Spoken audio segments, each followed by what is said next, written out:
ಏನ್ ದುಬಾಯೋ ಏನೋ, ಎಷ್ಟು ಕುಡಿದ್ರು ಕಿಕ್ಕೆ ಆಗ್ತಾ ಇಲ್ಲ ಗುರು. ಏನ್ ಗುರು ಇದು, ಸ್ಟಾರ್ಟ್ ಇಲ್ಲೈತೆ ಕೊನೆ ಅಲ್ಲೈತಲ್ಲ ಗುರು. ಒಳ್ಳೆ ಅದೃಷ್ಟ ಮಾಡಿರ್ಬೇಕು ಈ ಕಾರಲ್ಲಿ ಕುತ್ಕೊಳ್ಳೋದಕ್ಕೂ. ನಮ್ದೆಲ್ಲ ಬರೀ ನೋಡ್ಕೊಂಡು ಹೋಗೋದಷ್ಟೇ, ಏನು ಮಾಡಕ್ಕಾಗಲ್ಲ. ಏ ಬ್ರದರ್ ಬಾಮ್ಮ ಇಲ್ಲಿ. ಸರ್ ಸಾರಿ ಸರ್, ಸರ್ ನಿಮ್ದೇ ಸರ್ ಕಾರು? ನಂದೇನಪ್ಪ. ಸರ್ ಒಂದೇ ಒಂದ್ಸತಿ ಒಳಗಡೆ ಹೆಂಗಿದೆ ಅಂತ ತೋರಿಸ್ತೀರಾ ಸರ್? ಅಷ್ಟೇ ತಾನೆ ಬಾಪ. ತುಂಬಾ ಥ್ಯಾಂಕ್ಸ್ ಸರ್. ಬಾ ಅತ್ತೊಳಗೆ. ವಾವ್, ಏನ್ ಸರ್ ಹೀಗಿದೆ ಸರ್? ಅಲ್ಲಿ ಕುತ್ಕೊಳ್ಳ ಸರ್. ಹೋಗಪ್ಪ ಹೋಗ್ಬೇಕು, ಪರವಾಗಿಲ್ಲ. ಸಾರ್ ಏನ್ ಸಾರ್ ಫುಲ್ ಈ ತರ ಫೀಲ್ ಆಗ್ತಾ ಇದೆ ಸರ್? ಹೇಳಪ್ಪ. ಒಂದೇ ಒಂದ್ ಪೆಗ್ ಹಾಕ್ಲ ಸರ್? Sir please sir. ಏ ಹಾಕಪ್ಪ ಹಾಕಪ್ಪ, ಪರವಾಗಿಲ್ಲ. ತಗೋ.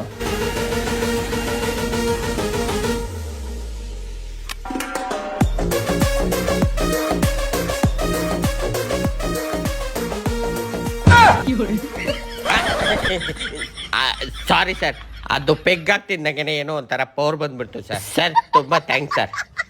Thank you sir. ಏನ್ ಕೊಡುಕ್ರಪ್ಪ. Thank you sir, thank you thank you. ಯಾವ್ದು ಗುರು ಬ್ರ್ಯಾಂಡ್ ಅದು? ಒಂದೇ ಒಂದು ಪೆಗ್ಗೆ ನನ್ನ ಮಗಂದು ಹಂಗೆ ಸರ್ರ ಅಂತ ಹತ್ಬಿಡ್ತು.